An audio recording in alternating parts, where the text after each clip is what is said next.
I'm not, so I can't, then I won't. But if I was your girl.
To make it 3-1 in the grand final.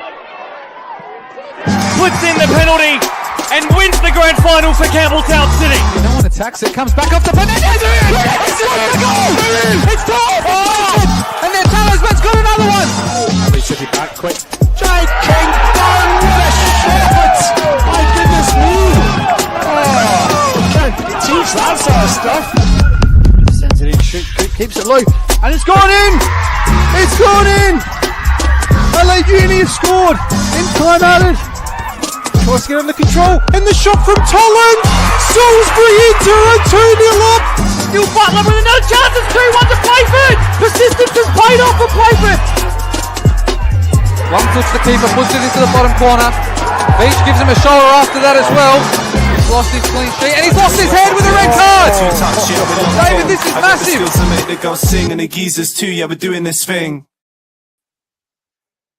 Hello and welcome to One Game at a Time, episode 28. It is Wednesday, the 27th of August. I'm Seb O'Neill, and as always, joined by my three other regular co-hosts, starting off with Alessio Carocci. And Alessio, what was your favorite subject in school? It doesn't have to be you were good at it or you just had to like it. What was your favorite? I think mine will be history. I quite liked reading all the stuff and doing essays and stuff. I think history would be my favorite. Very good choice. Very good choice. And Mark Talbot for you? PE, followed by French. Oh, French. Very nice. And David, for you? Fun enough, PE as well, followed by German. Oh. And in actual fact, a little anecdote for you. I recently found my high school marks, my high school report card, if you like, for what's equivalent to your matriculation. I don't know what you call it now, your year 12 final exam. And for German, I got A's or A+, but for English, B-. So I was actually better at German than I was at English when I was... because I couldn't understand you. Let's see more of those eventually, David. No, very good to hear. As always, we will start off with our picks of the week. I will get us started for once. Nestor Nkunda, of course, as we know, went to Watford. Started on the weekend for Watford against a team that I don't think needs to be named. I was coincidentally somehow watching the game for whatever reason with my family. And then all of a sudden, he scores a brilliant free kick out of nowhere. And pretty much was in the end their player of the match. He was extraordinary, I guess, for those who don't know. I am a Swansea fan, and he scored against Swansea. And from two perspectives, I was disappointed that he came off because he was making a real impact and I wanted to see more. But from a Swansea fan perspective, thank God, because once he came off, we looked a hell of a lot better. So I was really happy about that. So yeah, very mixed emotions, but very happy to see him score that, and that type of goal as well is very, I think, characteristic. Mark, Did you see the socials about that actually? So he had an interview and it went around that the guy that was standing alongside him for the free, it says, "Have you ever taken free kicks?" And he just went, yeah. just watch my highlights reel. Yeah. That's brilliant. Yeah. I was. Well, the thing, he won the free kick as well, so I was sort of hoping that gave a bit of leeway wanting to take it. But yeah, happy he did, and also not happy he did at the same time after actually scoring it. But no, very, very good to see, and yeah, it was good to see that Swansea will live in the heart of Nestor and Kunda, I'm sure, for a long time, which makes me a little bit happy. Mark, I'll go to you next. Yes, I've got 2 picks of the week. The first one is that Caitlin Reardon of Berkala has signed for a club in Germany. She has moved to SV Elversberg, which is an absolute wonder. It's brilliant. They were playing in the Frauen Bundesliga, which is 2, which is a second division in the women's football, but they got relegated in 2022 to the Regional Liga Südwest, which I'm assuming would be the Southwest, which is effectively what I would say is probably around the 3rd or 4th tier. I could potentially help you with some of this German translation if you want, Mark. You could, yeah. Yes. I'm assuming it is Southwest, but but no, so brilliant news that going from Berkala to Germany, and hopefully that's just the start of it, and she moves on and progresses and gets them promoted and does what she can do. And she has signed as an attacking player, which obviously she is, which is fantastic. But another SA product getting out into the world and getting signed by clubs in Germany this time, which is fantastic. And while we are in Europe, the other news is that Joe Gauci, the big man, he started for Port Vale on the weekend in his debut on loan from Aston Villa. Unfortunately, they went down 1-0 to Doncaster Rovers. What's going on? No, I thought the same thing. It was late in the game, and this was, I believe, a late-minute corner. So that's actually the Birmingham keeper from this morning who's come up for the corner, which is why it's kick clash. I did think that too. I thought they had to still be different colours, though, like 2 keepers. Maybe it's supposed to, but I don't know if they actually really uphold that. He's got pink on his side. That might be the difference. Yeah, exactly. It's got pink on it, and the other one's got light green. So yeah. On the weekend in the league, they did go down to Doncaster Rovers, but great news that he started again, obviously, in the cup this morning. So 2 games in a row. Hopefully, that's just the start, and he continues to start every week and eventually take over the Aston Villa number 1. Yes, absolutely. That is, very much the hope, I think, for all of us, especially with Matt Ryan as well. We see getting a move as well, especially a few Socceroos goalkeepers in the mix. David, I'll go to you. Heute Abend, wie geht's dir? Ja, es geht mir gut. Ist es doch mein Pick jetzt? Ja? Ja. Okay. Meine erste ist Maeve Nicholas of Football NTC, playing in the ASEAN Under-16 Girls Championship. They played Thailand in their opening game, had a 2-1 win in what's described as a hard-fought clash in Surakarta, Indonesia. That's in Java. In scorching conditions, Australia wasted no time taking the game to the defending champions, and the breakthrough came in the 16th minute when a curling free kick came in and found Maeve Nicholas, who rose above the defence to head home the opener. This was the first of their group game. They have subsequently played Singapore, and they won that one 3-0, although Maeve didn't feature in that game. They do play in the finals now. They play the hosts, Indonesia, in the semi-finals. That's tonight, but as far as we can make out, is not televised. But the other semi-finals between Vietnam and Thailand. So Maeve was an unused substitute in the second game against Singapore, which was a 3-0 win. Maeve played 21 games in our local WNPL this year through 2025, scored 1 goal and had 1 yellow and 1 red card. I don't know if you remember that. It was in a cup game, I think. She scored in that cup game and received a second yellow very late on. I can't remember what the offence was. I'm pretty sure it was a cup game. But 21 games in our local WNPL, and there she's off representing our country in the ASEAN competition. So all the more reason to get out and watch some of these games that we have locally. And see these young players coming through. I mean, you mentioned Nestori Irinkunda before. It's another player that obviously we've seen coming through the youth ranks here. So it's a great opportunity to see some of these future stars, because some of these girls will go on to play senior football for our country. So get out and watch some of the WNPL, especially the football NTC girls. That's my first pick, Seb. And my second pick is a little. There was a little article by our cousins at Front Page Football published last week, in which they were questioning the wisdom of players moving to the Scottish divisions to play football there, and whether, given the Scottish teams' regular poor performances in Europe, is it worthwhile going there, or should they be just trying to get into the Championship if they're trying to break into the English game? It was interesting reading a lot of the comments, but a lot of the comments were positive about going to Scotland, and I agree with it. I think it's a perfect springboard. It gives you the option of European football, because there are some. I mean, Scottish football is not in a great way just now, but there are some clubs there that are playing in European football because the European places are available. They just don't do very well when they get there. But that prompted me to also note there was a post on the A-League's social media today, which highlights that there are 13 former A-League graduates or A-League players playing in the Scottish Premier League. And there are Australians playing in the lower divisions as well, Championship. I'm not sure about League One and League Two, but I know there's some in the Championship. So Oscar Priestman is the latest to transfer over there. He's gone to Motherwell. And I was just going to highlight the South Australians that we've got there of the 13. Help me, Mark. Bail me out if this doesn't work out, okay? You on standby? I'm ready to go. Okay, and forgive me in advance if I get this wrong. Apostolos Stamatoulopoulos at Motherwell. Well done. Formerly of Adelaide Comets. John Kutrumbis of West Adelaide. Formerly of West Adelaide, should I say. Then there's the two Yengies, Kusini Yengi at Aberdeen, Teti Yengi at Livingston.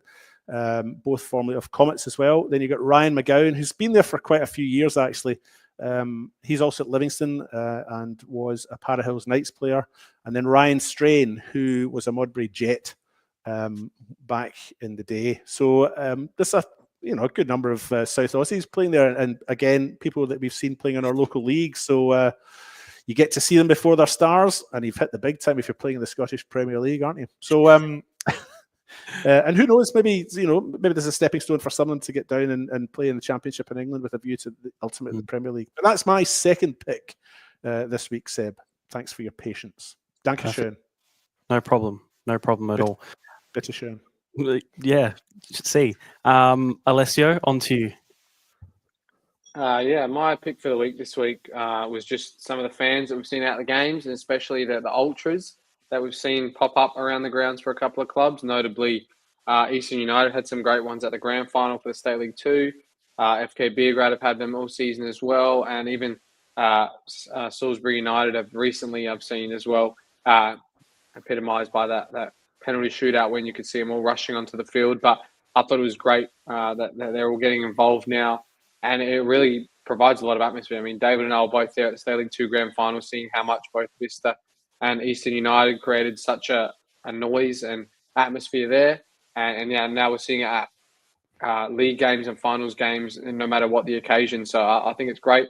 And even maybe with the boys on we got later tonight, can talk about some of their fans as well who've been there over the number of years. I remember them bringing streamers to West Beach, and they have a lot of flags they bring up, I remember, as well, to some of their games. So I think it's great these young kids are really getting involved and really getting vocal at these games too, the young ultras. Yeah, absolutely. Definitely does help, I think, not only the players, but the rest of the supporters as well. They get involved and just makes everything, I think, a better spectacle in general. And yeah, we will touch a bit more on especially the Eastern and Vista game a bit later on between you, Alessio and David. So very much looking forward to that one. All right, we will move on to the next part of the show. Oh,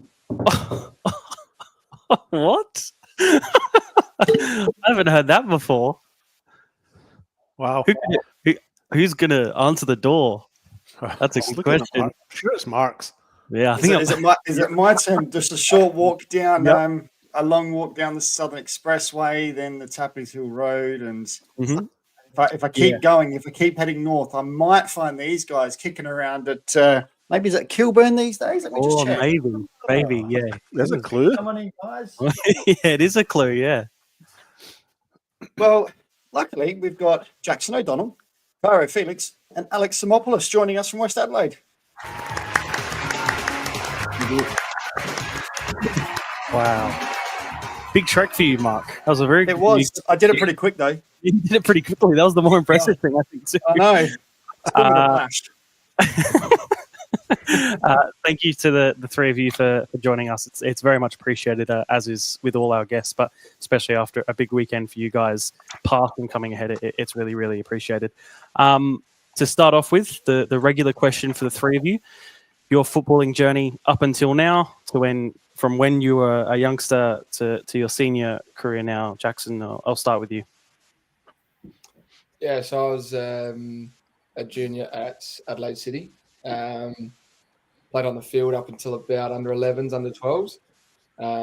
Then jumped in goals. I was there for a few years. I think it's all a bit of a blur the older I get, but I reckon I went to Campbelltown and then ended up going back to City, Adelaide City. And then I reckon I went to White City for a few years. That was back when Drago was coaching there. Played there was an under 17s there, so I ended up playing there. And then I reckon I went back to Adelaide City again.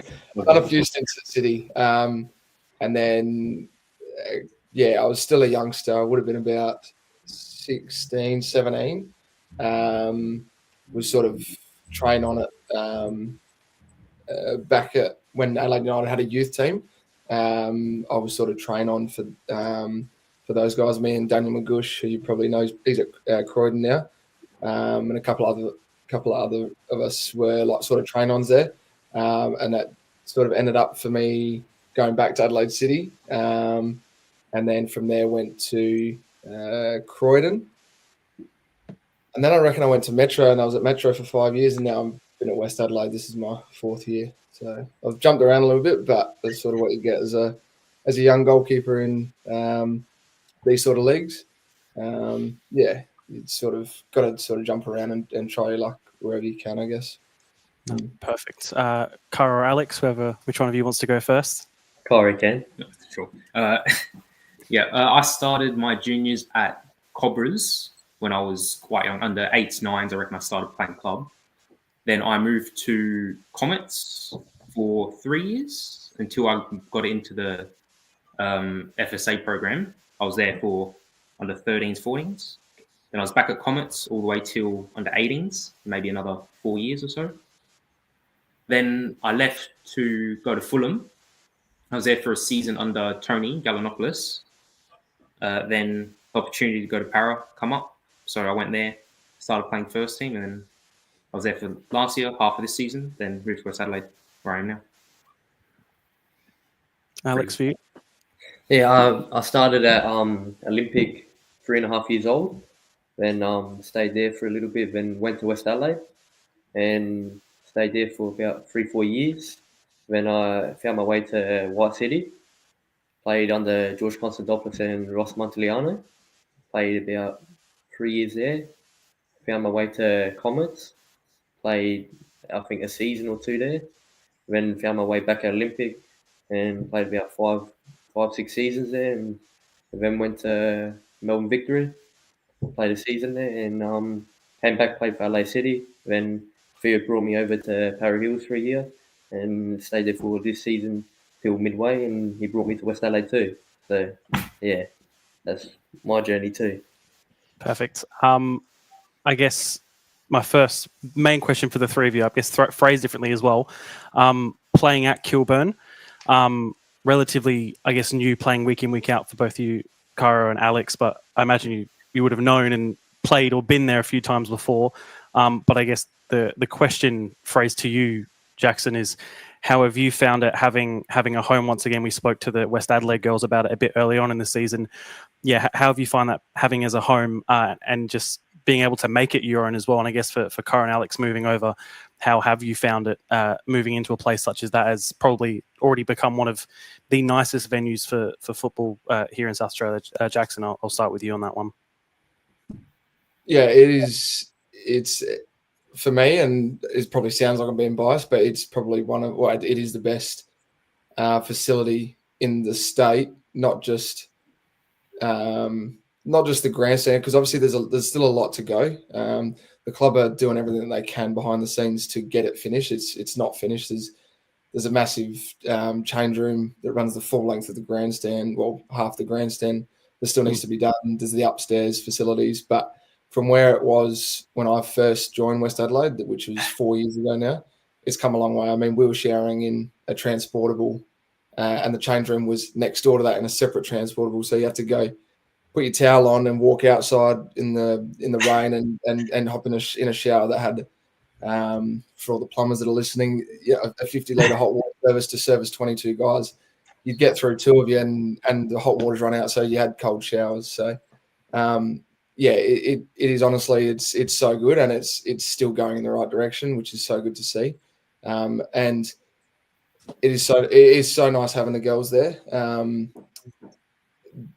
There's been sort of like a little bit of a divide over the past few years, but I feel like between myself, Dion Kirk, and a few of the older boys from our squad, and Tilly and Lily, the older girls from their squad, we're trying to get it to gel, and it's good having all the coaches in the same space. And you guys were at the quiz night. We're obviously trying to get it to gel and become a big family. It's getting really good. The other thing, the pitch has actually probably been there for 10 plus years, I reckon. So the pitch itself is starting to deteriorate, but you go, well, Kilburn's so new, but the pitch has actually been there for 10 years, so it's probably due for resurface. Kairo and Alex, for you moving over to West Adelaide and also Kilburn, just in general. Yeah, the facility is amazing for me. Like, most of the clubs I've been at is good, but West Adelaide, was different. Like everyone there was welcoming. The boys were. Jacko, the captain, was. Obviously, we knew Theo from Para Hill, so he was very easy for him to bring us over and kind of mold us into the team. And the facility is great. The boys are great, and couldn't ask for much better than what we actually got right now. For me, it's the people around the club. Really, they're always looking to help you out. Like, you never feel sort of alone or anything. You felt like you're welcomed as a member of the club straight away. Never been there before, never met half the people, but then within the first week, you felt like you're all sort of one family. Like Jacko was trying to say, we're trying to do, but you feel like that after being there for a couple of days. It's a good feeling. Obviously you talk about the facilities, but I think the people for me were the big thing that sort of struck straight away. 100%. Yeah, that's really good to hear. I guess just going back to the point you made, Jackson, you and the women's sides have both had brilliant years and are still going. Do you think, as you said, that almost mending relationship, I guess is the way to put it, has helped contribute both to yourselves and themselves as a club in general to see you both succeed and do really well, especially at this point in the season? Yeah, I think, look, the women's team are always going to do well. They've got a great side, great coaches. They're always going to do really well. But I think it's more off the pitch. Monday nights, the girls train before us. We do our technical sessions in our meeting room, analysis and all that sort of stuff. So we get there about the same time. So having that gel and that crossover where people feel comfortable in the environment and it's not awkward. It's not that people say hello to each other. People are chatting.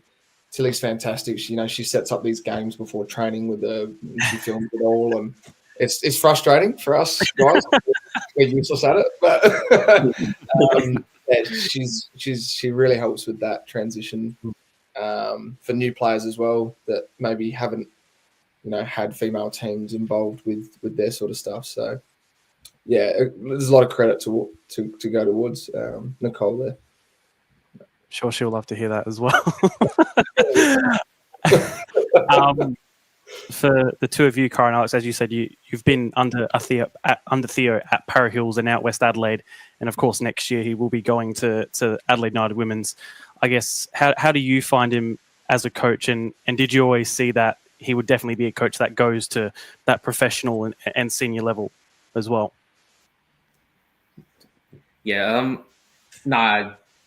the second you start getting coached by Theo, you realize instantly the quality of coach he is. Instantly, I remember my first time under him at Para Hills, I thought it'd be sort of like a light, he'd just ease me into it. Straight away, he's always helping you with the little things. But at the end of the day, it's those little things that just make the difference. Nitpicking all those little habits that you had from juniors or, that you had before, which weren't really helping you. He instantly knows how to fix them and help you progress, which I haven't really had with many other coaches before. So I instantly knew eventually some opportunity would come for him. Because have a coach of that quality not be at a A League sort of W League level, it's sort of a waste in my eyes. Yeah, and for me, like I think he's very, very tactical. Like people don't see it as much as we do. Like he picks on the very little things. Like say myself, I'd think I had a fantastic game, and he'll say, "No, you did this wrong." And I'll get back, look at the game, and like, hang on, he's actually right. And even off the pitch, I find him a fantastic person. And for me, I don't think there's anyone better who got that LA United job. I think he deserved it. And all he's done for South Australian soccer, not just recent years, even like 10 years or so. So for me, I think he deserves everything he gets. And fantastic person, fantastic coach. And yeah. Yeah, absolutely. Mark, I'll go to you for your questions. Following on actually with the Theo chat, what happens next now that Theo's moving on? What happens for you boys? Because you've followed him across, especially yourself. Especially, I asked. Aren't I the one that asked the hard questions, and then Alessio comes through with the light-hearted ones and stuff. So it's easier. It's more aimed at Kairo and Alex because they've obviously followed him across. But that is also, was it when Theo called? Was it an easy answer when he called you? Obviously. In the mid-year transfer? Look, for me, it was obviously him bringing me from Adelaide City to Para Hills and playing under him there. And for me, when he went to West Adelaide, I was a bit upset, obviously, because I loved the way he coached. But then I stayed at Para Hills for a little bit, and then Theo, I kept in contact with Theo, and yeah, once he said, "Look, you're coming over to us mid-season, you like it or not." I watched their games. I always supported Theo. I always watched every game. I always spoke to him on the phone. And when he told me to come over mid-season, I was like, yeah, I'm coming. I like the way the boys are. I like the way you're playing. It's my type of football. So, yeah, it was a very easy decision from my behalf. Yeah. And Kairo, yourself was the same? Or yeah, pretty similar thing. When he says he's interested in having you over West Adelaide, you come, Theo, obviously, is one of those coaches you don't not want to be coached by because you're always going to learn, always going to develop. In terms of what happens when he goes to United, you come for the coach, but you stay for the club, really. Yeah, 100%. The club's unbelievable. I don't see a reason to leave the club. Yeah. So nothing's really crossed my mind in terms of that. Feel quite comfortable. All right, so I'm just writing notes while I ask questions. All right, this one's a bit of a light-hearted one. Do any of you know what a Kilburn is? Do any of you know what a Kilburn is? No idea. Couldn't tell you. Oh, okay. Jacko, do you know? Nah, got no. Okay. A Kilburn is a length of time. It's a length of time, a Kilburn. So it's 9.5 years because that's how long it took West Adelaide to get in and play. Ah. So if you ever hear anyone refer to a Kilburn, it's not quite a decade. It's just short of a decade, but it's a Kilburn. So just a bit of fun there. Jacko, you've been there for a number of years now. How did you find the transition from a few different coaches to then settling with Theo? And he does bring a different style of football to what you've probably played with in the past or had to play under in the past. How have you found that transition being a goalkeeper? Because obviously goalkeepers these days are expected to be able to play and things like that. How have you found it? Yeah, look, I was sort of with the age I am, I was sort of brought up in a system that was kind of heading towards playing out from the back anyway. Obviously, you've got older coaches. So when I first came to West Adelaide with Jim Sakinas, it was very much go direct. But that was based around the team that we had and our strengths. We had a few bigger boys up front that could hold the ball up. So for me, it was no issue sending it long, put it in the opposition's half, and play with it there. Yeah, it's been a fair transition. Sort of, I think it was Jim for 2 years, and we had Brooksy come in for not quite a year, and short term. Yeah, there was a transition there, but the club reassured me that they're wanting to head in the right direction. So you trust that, and you also sign a contract with them. So they didn't have to do too much persuading in that sense. But yeah, it was more right. Well, let's sit down and let's I want to sort of see the plan for the next few years because your career's not, you've only got a certain amount of time, so you want to win as much as possible. And I just wanted to know that they were heading in the right direction with who they chose. When they said Theo, I was more than happy. We actually beat Theo to get promoted in 2022, yes. And they played well against us, and they played a great style that year. So I knew a little bit about Theo. I didn't know of him too much prior to that, but once I did a little bit of homework, he was definitely the right man for the job. And you sit down and you talk to Theo, and he has a connection to West Adelaide. He's Greek as well, so he wants nothing but the best for the club. And like I said, within the first 5 minutes of me chatting to him, it was easy to see that, and that's all I could ask for. The style of play that we play that's not up to me. I'll play however the coach wants me to play, and if I succeed at that, it's great, and if not, then jump on the train. You'll be out the door. That contract. No, the contract's all good. Yeah. Alex, I'm going to jump across to you. You said that you played at Olympic. You started there when you were 3.5. I'm not sure how old you are now, but what roughly year was that? Do you reckon? How long ago was that you started there? Probably 2007. Oh, geez, that's not too bad. I thought you were going to say after I played there, so I was a little bit worried that you were that young, and that made me feel really old. But you would have probably been a ball boy back then when I was playing there, so that's that. Probably. Oh, that's all right then. No, that's good. That's good.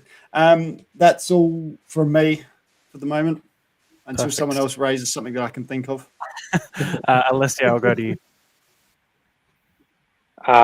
Mine's obviously just the light-hearted, easy ones. But again, from me, obviously at West Adelaide now, for both of you as well. I mean, Kairo had a lot of game time at Parry Hills, but for Alex, do you really enjoy now being in a team where you're playing a lot and you're one of the main players in the team? It seems like it's a big promotion year for West Adelaide, and being really involved with it must be a really good feeling for you guys, do you think?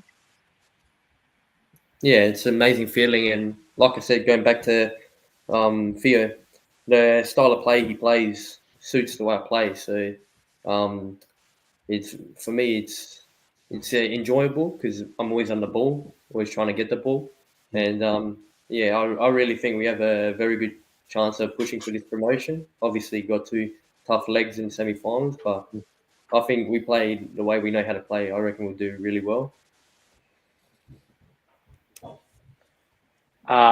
Just another one for the both of you as well. Your favourite teammate, besides obviously each other, maybe, that you've played with so far in your senior careers. I know you've been at places where there's been a lot of nice imports. Alex, you were there in the early days of Olympic when they had, I think, Fausto Urba. So any of them spark your interest of your favourite teammate that you've played with so far? For me, it's probably, I've got 3 players. I've got Fausto Urba.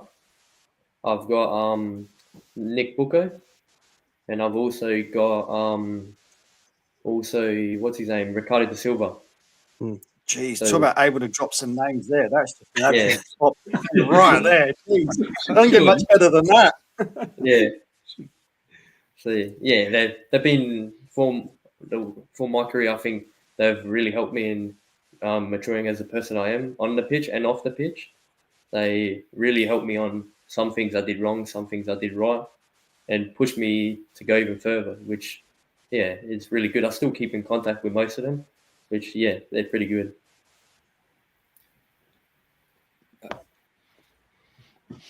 I don't know what to say after that.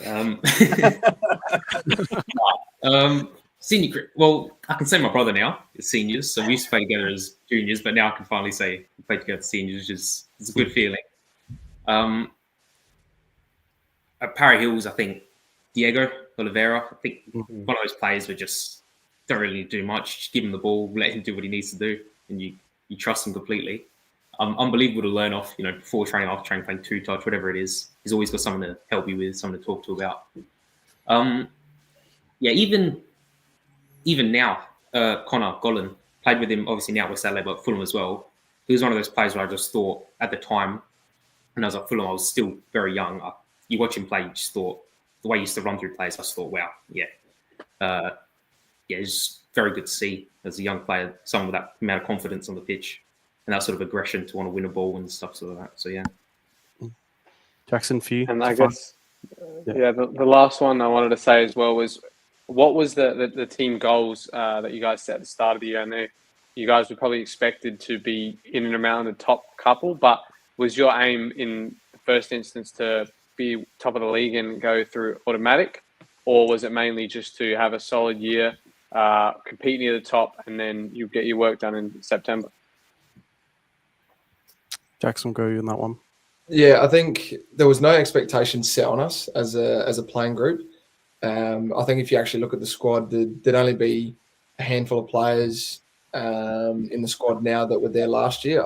I'd actually struggle to count 5, to be honest, which is not a bad thing. It's just more we sort of had a process, right? Let's get this group together. Let's get players.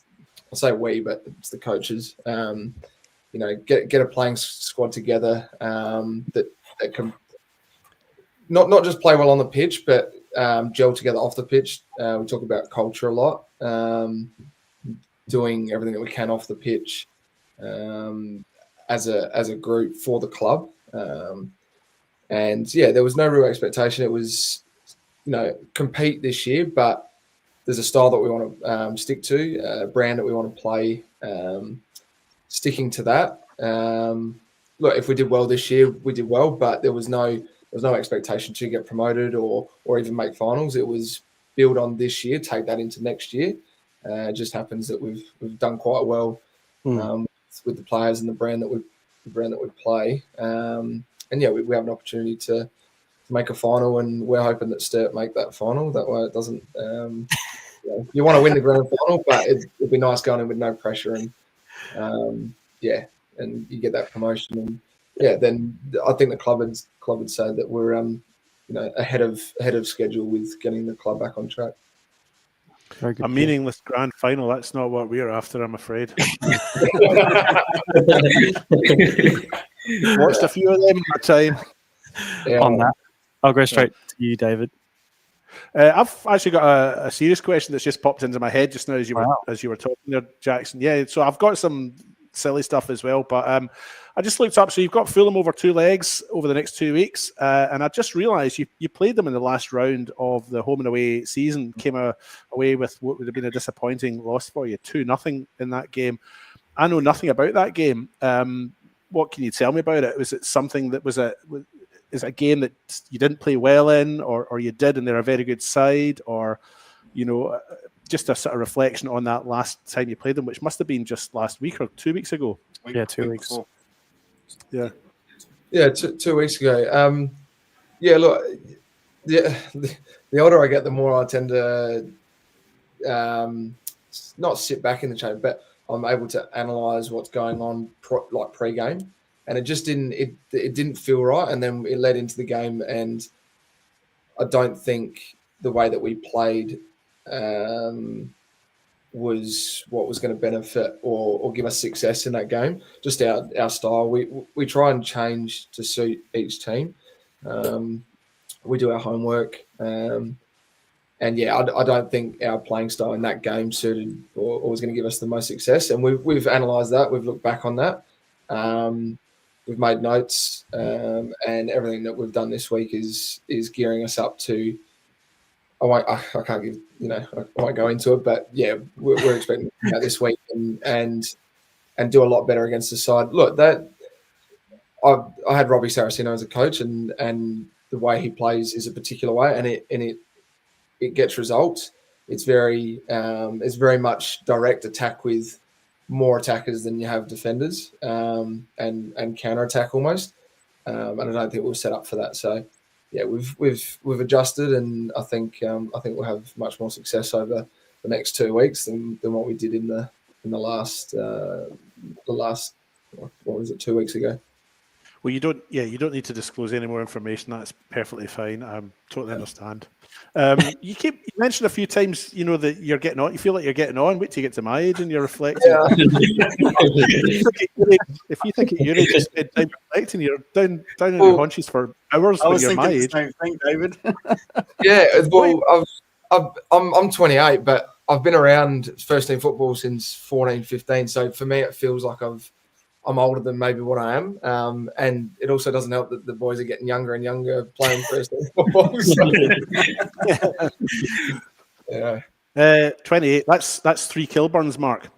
It is, yes. Yeah. Okay. Right. So I'll proceed, Seb, with my nonsense, if that's okay with you.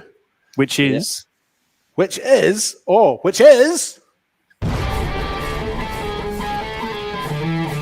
David Grant for his production.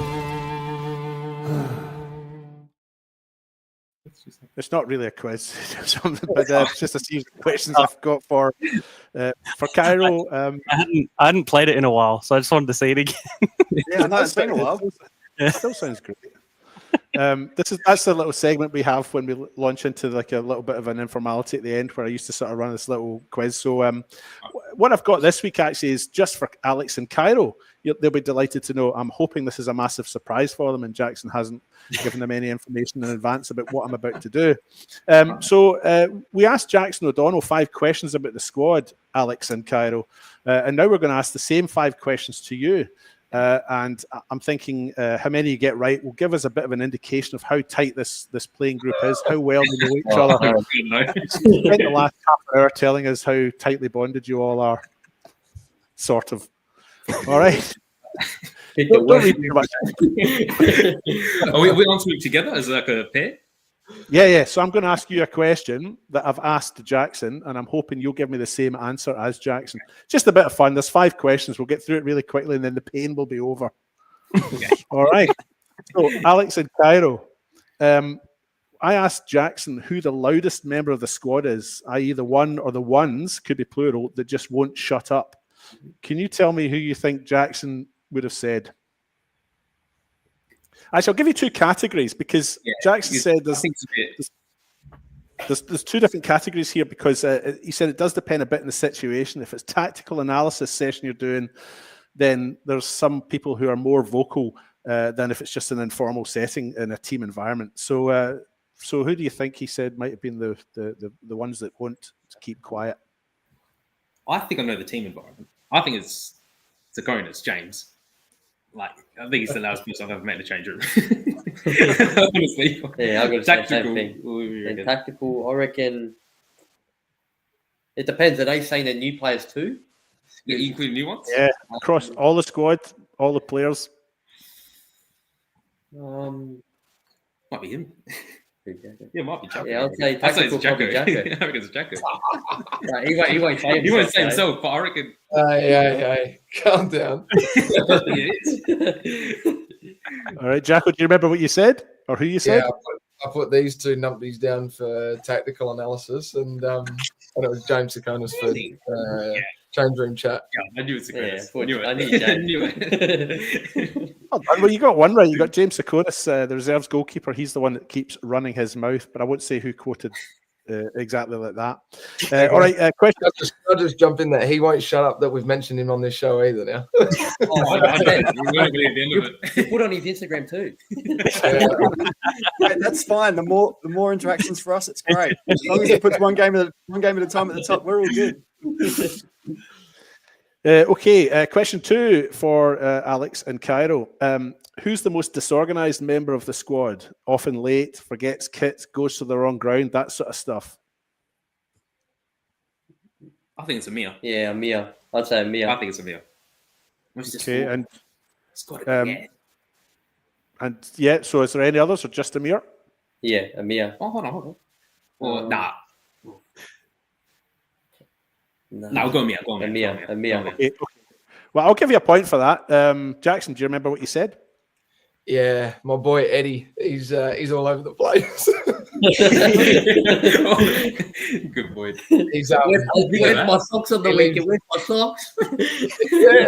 yeah. He leaves. He's like he's got a bit of clothing here, a bit of clothing there. Can't find his socks. He's a bit all over the place. Yeah, it's shocking. Yeah. Well, you said So you said Amir is normally the late one, but the most disorganized would either be O'Malley or Eduardo Castaneda. You've I didn't think about Molly. Yeah, you're right, brother. Live with him, I didn't think of it. All right, Alex and Kairo, here's the third one. We asked Jackson, who has the biggest ego in the squad? Who's the player that really fancies himself? There's a What do couple. you think Jackson said to that? There's a couple. There's a couple. Oh, okay. Luca Fabrizio. That's the first one in my head. Bit of a model type. So Well done. Well, that's what Jackson said as well. And who was the second one? I think you said. Second, I would say. I couldn't tell. For some reason, I think he's going to say me. I think he's going to say me. The second one's a little bit more low key. He's very self confident. He doesn't portray it as much, but yeah, he's been mentioned tonight too. Oh, James. No. He's going to hate me for saying this. Well, then say it. Probably, yeah. Connor Golan. Oh, gee. Connor. Yeah, no, I see it. Low key, but he fancies himself. He loves himself. All right. Question 4 for you, Alex. I think you're doing really well. I think you've demonstrated tonight that there probably is a strong bond. It's not just been all the words you've said politely tonight. You've actually demonstrated here in practice that the theory is correct, and you do have a strong bond. You know each other well. Let's see how you go with question 4. So you ready? Who is the team comedian, the funniest player in the squad? Now, Jackson only gave us one name for this one. I don't think any of them are funny, really. Nah. I've got Who two. you got? I've got you. You. No. Oh, that's good ones. Those are good ones. He said no, though. So no. That's difficult. Chuck a name out. I reckon Rovu. Oh, Who was it? Rover Boyers. Who? Go on, Jackson. Who did you say? no. See, that it's just different Humour. different humor. Yeah, my boy Ethan Nasu. Oh, yeah. I think it's the accent for me. It's the English accent that's funny. Yeah, I love it. I love it. All right. Here's the fifth and final one. We asked Jackson O'Donnell who's the most talented outside of football. Might have a singing talent or musical ability. So who's the player that he would have named as having the talent outside of football? And what is that talent? There's a wee bonus point for you if you can get that.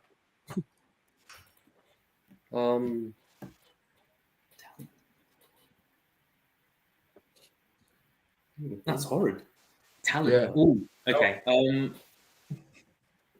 Actually, Jackson, I think you found that had this hard to answer as well. Yeah, it was hard because everyone's so private with their, First of all, you got to give us a hint, surely. I couldn't tell your name. Well, Jackson, you can give him a hint if you want. He's Italian. Well, he's got to be Fabrizio then. You're going to say his TikToks. Nah. He's good in the kitchen. good at cooking pasta. Grilly. Yeah. I knew it. You said the pasta, I knew it. I knew it. Grilly. Talented outside. Grilly for pasta. Have you seen him outside? Apparently he's good in the kitchen. No, he's good. He's good. I think Never had any of his food, but he's going to have to cook us some. I think this exercise on the whole has been positive. I think I detect that there is a bond there that between the lot of you, and you do know each other. You got quite a few right there that I was surprised at, so well done, you guys. And I think if you can carry that form through to the weekend, you'll do all right. Thank you for that, David. Very much appreciated, as always. Just to finish off, Mark, you had another one? Yes, I wanted to give Jacko some game time here, being a goalkeeper, and the opportunity to name drop. Goalkeepers got to look after each other. I know some of the best goalkeepers or goalkeeper coaches that you were able to learn from, play under in your career across a few different teams. So give you a chance to name drop some of the mates and some of those goalkeepers that you've had the joy of learning from, basically. Yeah. Yeah, there's a few. When I was younger, Benny Moore, actually Neil Tate, who's a part of the Australian setup. I had him as a back when it was called Sassy. I had him as a Sassy coach. Eugene Galekovic when I was obviously training at United. Ryan Veach, who's just retired. Luke Osbite. Nick Munro at Croydon, played for Australia. There's been Isaac Carmody, who's won championships with Metro, went over and played briefly in Scotland. Dan Godley, South Australian goalkeeping legend, pretty much. There's been a lot of. I had to give you the opportunity, mate. We need goalkeeper union, man. You've got to stick up for each other. You've got to give them the opportunity. It's as simple as that. Yeah, there's been a lot of good goalkeeper coaches, a lot of good first team goalkeepers that I've played under, and I've learnt a lot from them. That's helped me with my career. So I think it's one of those positions that we've got.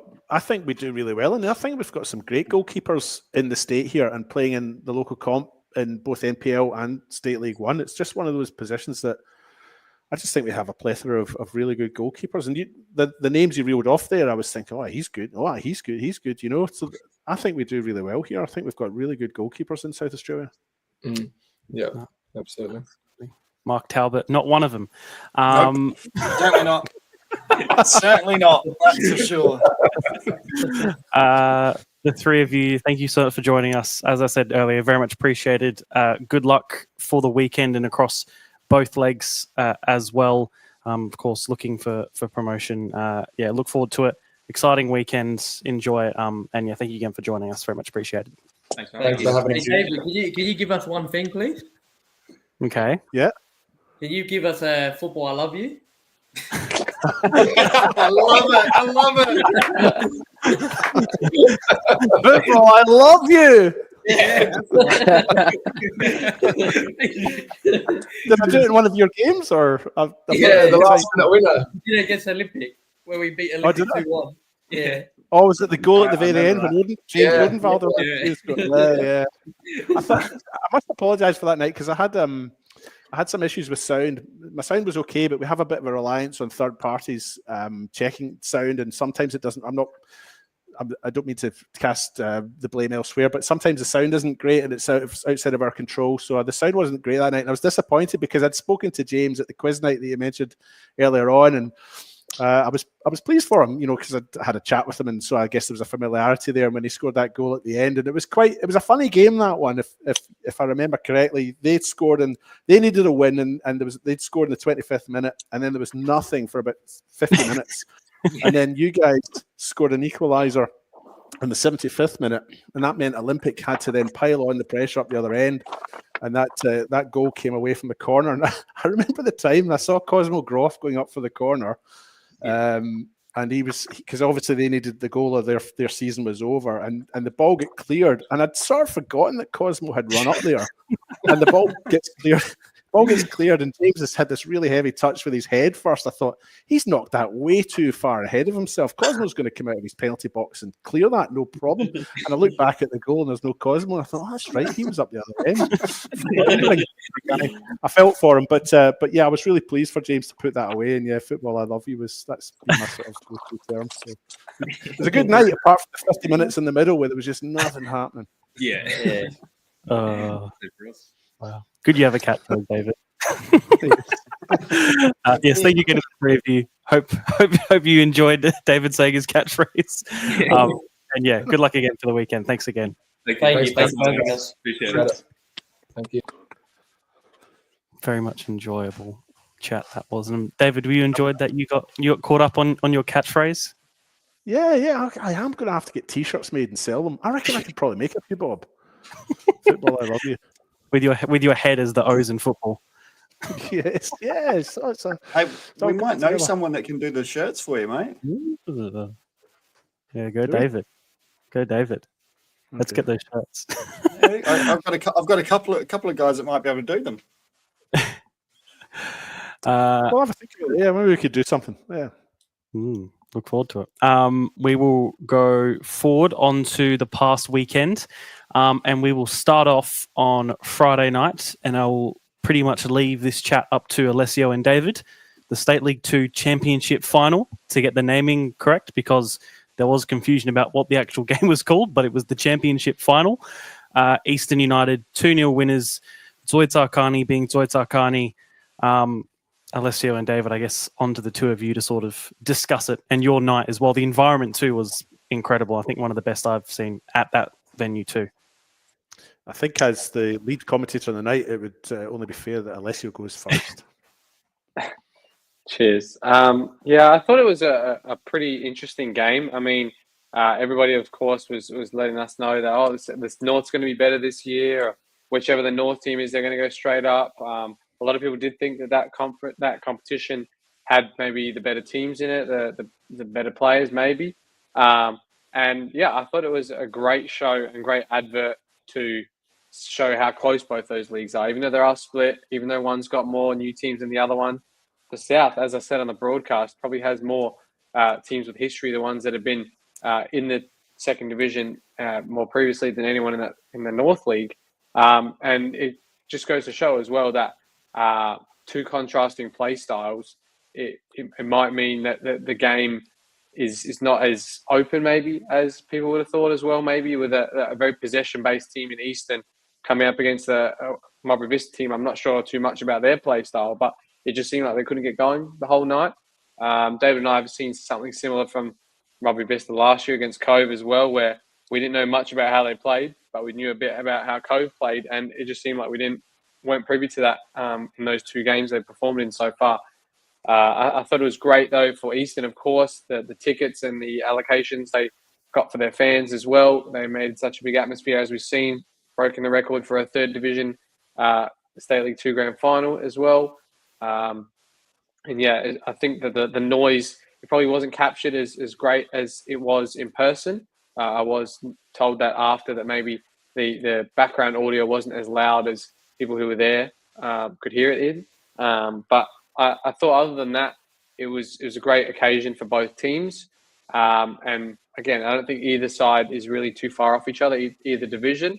And you could see that in some of the finals results as well. But overall, I had a good time there with David, and a lot of people came up to me after and said that it was one of the best grand finals they could listen to as well on commentary. So that's my about assumptions and stuff. Yeah.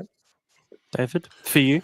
Yeah, again, the crowd was just phenomenal. 1,412, I think, was the full tally that came through the door, and it was just phenomenal to see that in a third tier game.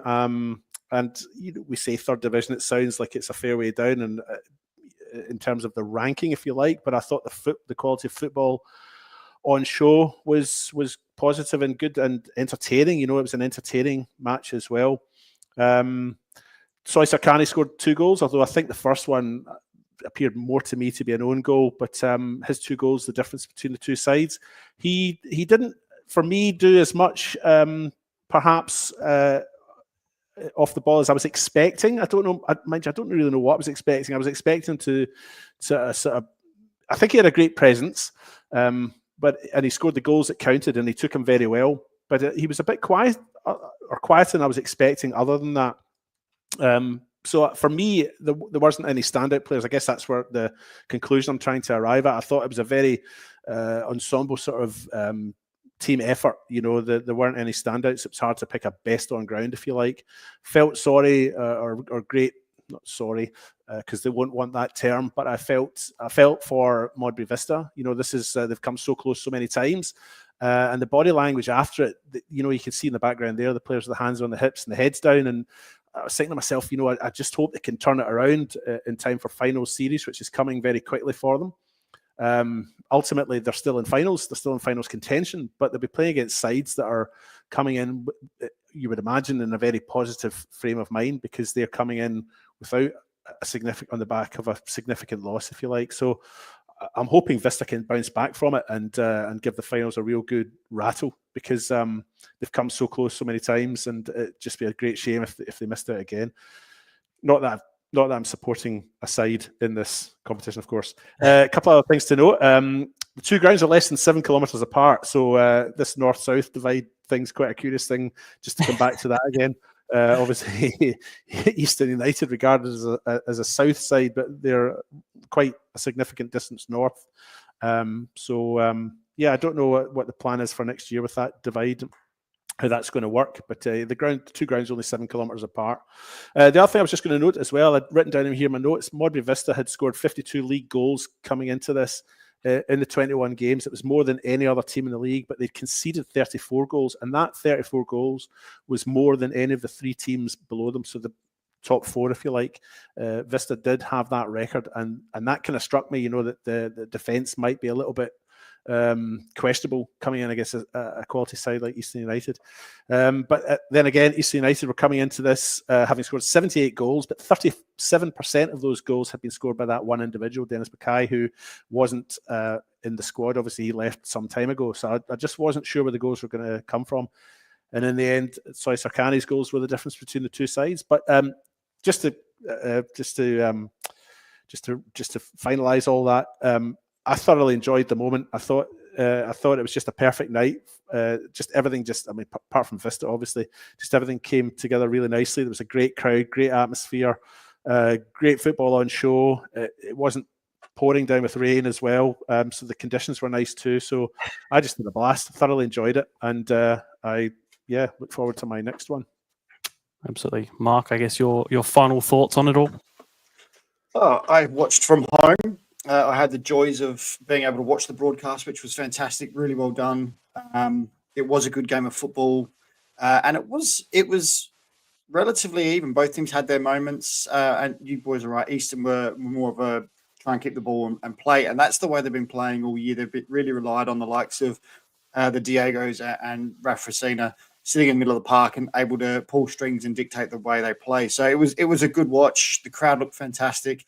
The broadcast come across really good. The interviews after were excellent, and it was great to see. Connie, I thought, did really well with the interviews after the game with grabbing some of those big players, and he managed to obviously chat with Gabriel Marquez, which was brilliant. Seeing him get dumped with the Gatorade bucket without him having a clue that it was going to happen, I thought that was brilliant. So I thought overall, from just watching it at home, it was brilliant, and it was a good game to watch. And Modbury, now they've got to pick themselves up, and I'm sure Trimmers will be working hard to pick them up, ready to go for their next game, which will be next weekend. Not this weekend coming, but the weekend after. Yep, absolutely. Thoroughly from myself being pitch side was a pleasure to be a part of the on ground experience. Just a good vibe all in all. Go on to the rest of State League 2 at Gawler, Adelaide Uni winning 2-1 there. Seaford losing 4-1 to Atletico, and Inter and Western Strikers having a 2-2 draw. Those all the first legs of those elimination finals. Alessio, I'll go to you on this one because I was there for the first half. I don't know how much longer you stayed, but of course, at Gawler, I came to watch your reserves game, which unfortunately for you didn't get through, but we were there to see that. Well, I was there for that first half of the Gawler game. I'm not sure how much of it more you got to see. I did see a fair bunch of that game. I think I just left after half time, and it was all Gawler traffic. It seemed like they had scored one and maybe got another one disallowed in the first half, and it just seemed like they were on top of Uni at the back. And I guess they played the pitch conditions to how they know how, and they caught Uni out quite a few times. But from what I was told as well, in that second half, it just went all Uni's way. They made a couple of subs. And they scored, two late-ish goals in the second half to take the win and take the lead into the second leg. But another one I'm sure we're very keen to watch out for, because Gawler for most of the season were top 2 team. And Adelaide Uni, of course, did finish second in the South. So I think it's going to be an interesting one next up as well. And I'm pretty sure it's getting played at Kilburn, if my memory serves me correctly. Which is like that too, yeah. It's quite interesting as well. I know Adelaide Uni that they want to play football, and if they can do that, they can do it best on an artificial. They try and near the second half of the season play some of their games out of artificial grounds to keep their momentum going in how the team's playing, no matter the surface. But I think that'll be an interesting fixture regardless, and I'd like to see how that one goes in the second leg. Yeah, just confirming. Yeah, it is at Kilburn on Friday night. I think they're only game on Friday night too. Mark, I'll go to you to sort of cover off on the other two. Interim Western Strikers basically making the second leg the whole of the leg after having it all draw. And Seaford at home. Seaford at home, it's a bit hard, especially having to go away in the second leg too. Yeah, so the Salisbury game, Western Strikers game, that was a tool. It's in the balance, that game. Inter coming away with a very, very late goal to equalise it in the 95th minute by Shuto Kawana. So that game is all to play for. It's going to be tough for Salisbury that they've got to go to Western Strikers now. That pitch is never easy to play on, so that's going to be a tough one. At least it's not an artificial ground, so Inter obviously a grass team as well. So it sort of does help them a little bit that it's not artificial. So that one is all to play for. And then the other game, which was Seaford and Adelaide Atletico. Atletico coming away with a 4-1 win, which was a huge win. I thought that would be a lot closer than what it was, to be honest. Seaford did get the early lead 20 minutes in, and then after that just couldn't build on it. And Adelaide Atletico took over, and Matthew Mayo, I think it was, that scored 3 in the end, just the measly hat-trick for him, which was obviously what he came in to do because he was a mid-season transfer. But Seaford away from home on grass at they'll be playing it down near Grand Junction Road, the old Enfield Victoria ground. That'll be a tough test, It'll be a tough game. I can't see Seaford turning around a 4-1 deficit. It will be tough. I've seen stranger things have happened, but but I think for Seaford it's a massive stepping stone for them for next year now, and they can hopefully kick on from there. Absolutely. Very intrigued to see how those second legs go. We will go on to the WMPL WSL playoff. Sturt losing 5-1 to Adelaide Uni. We were unable to see the game, of course, just due to not being broadcast in an awkward time when we also have games to do that day as well. But I suppose, David, I'll go to you on your thoughts. We all predicted Sturt would get through marginally. I think we all said it would be pretty tight, but didn't end up that way. Come to me to speak about the game that none of us saw. I'm only kidding. Listen, we've copped a little bit of stick, I think, for our pick this week. We all picked Sturt Lions to win this, and I think we all retrospectively would still have done that prior. No regrets. Well, certainly on my part, I can't speak for you guys, I suppose, but I have no regrets. I honestly, going into this, felt that Sturt had a good chance. The problem we've got is that we don't see WSL games. We don't. Not only do we not commentate on them, but they're not televised. They're not covered at all, and that's not anything that we can do. There's nothing we can do about that. So it's a bit like being asked to try and pick a winner between Celtic and Wolves, but you can't watch any Wolves games in the lead up to it. Do you know what I mean? It's a little bit like that. Mm-hmm. It's a hard one to pick, but I think we couldn't not have picked it, could we? It's probably, for me, the third most important game in the women's calendar behind, the grand final, the cup final, and then the playoff for this. I think this is probably up there as the third most important game for the women this year. So with all that being said, it didn't work out the way that we were expecting, and it did end up being a very convincing win for Uni, a 5-1 win. A couple of things to note. Two players came off, two of Start's significant contributors came off before or around half time. Kaylee Wakeling, their striker, she came off. Apparently she took ill. And Louis Sava, their one of their significant midfield players, also came off just before the break with an injury. She'd taken a heavy knock and came off at that point in time. So they obviously were a few players down from their team that played in the WNPL last year. And going into this, I think we'd also mentioned that Adelaide Uni had experience playing all year against WNPL level competition. So Uni came into this, maybe on paper the better of the two. Again, I have no regrets about my pick. Chloe Richardson ended up scoring 2 goals for Uni. Kelly Tatterin, who we've obviously seen a lot of this year, scored twice as well. And Leila Barbaro scored the 5th goal for Adelaide Uni. Excuse me. Gracie Stiles scoring the consolation goal, if you like, for Start. But what I've heard from people that I'd spoken to as well is they felt that Uni were the better team on the day.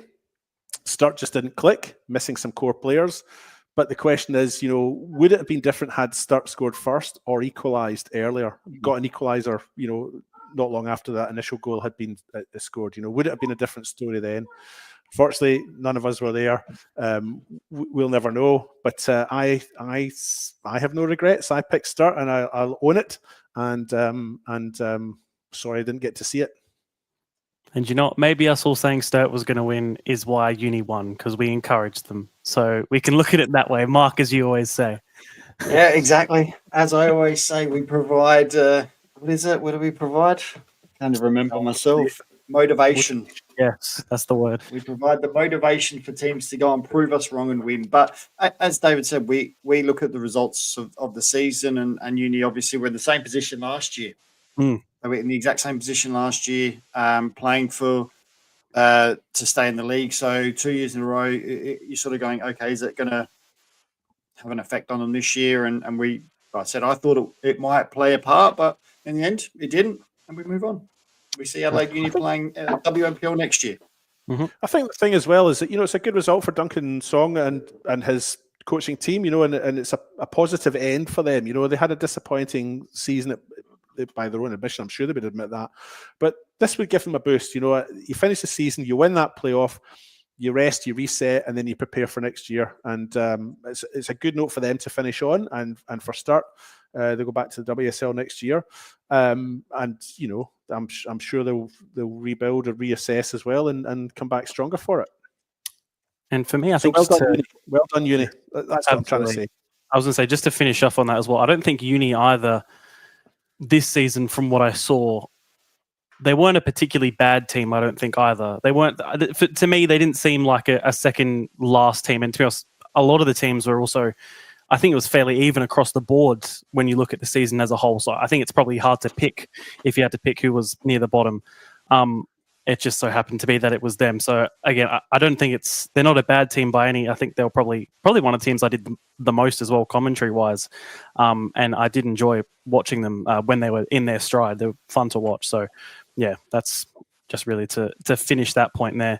We'll go to State League 1 for those 2 elimination finals. West Adelaide convincingly defeating Cumberland 4-0.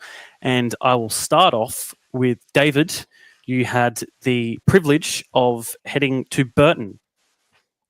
I did. I took my little car and I drove all the way up to Burton to Salisbury United, who are hosting Blue Eagles in an elimination final. And on the way up, I was wondering about, if this goes to penalties, that'll be a nightmare, because it had that potential. It's a knockout game. And I was a little bit anxious about that because I'd never done that before. Before I get to the end of the story, I'll just say that it did go all of that way and I was in my element. I had the best day out. And I tell you what, I got to Salisbury United's ground and I was ushered in the door and taken up to the executive suite where they'd already prepared a table for me, chairs for me. They had power up there already. And at half time, I was given food, as was the camera operator, Sarkan, who I've had a couple of games this year so far. And so I absolutely am grateful to Salisbury United for their hospitality. So I just needed to get that in first because I would have been upset with myself if I'd forgotten it. But they were just perfect hosts, so thank you very much. So to the game, it was an elimination final. Loser is out. Winner goes on to play off in the two-legged system that we have before it all gets all convoluted and confusing. This was dead easy. Loser's out, winner stays in. So Salisbury United, I'd done my research before I went up there. They were actually our South Australian champions in 1985. That was the last time that they had won the top tier, but they hadn't been in the NPL equivalent since 1997. They scored here in the 31st minute through Marchorio. Matthew Marchorio, who had sort of taken advantage of a loose ball there from a corner. And then they conceded in the 75th minute. So 15 minutes to go when Amari Didero, who'd just come on as a substitute, scored with this header. And there's a very unique goal celebration with his coach here at the sideline. I was a bit puzzled as to what exactly was going on there. It's either very friendly or it's not.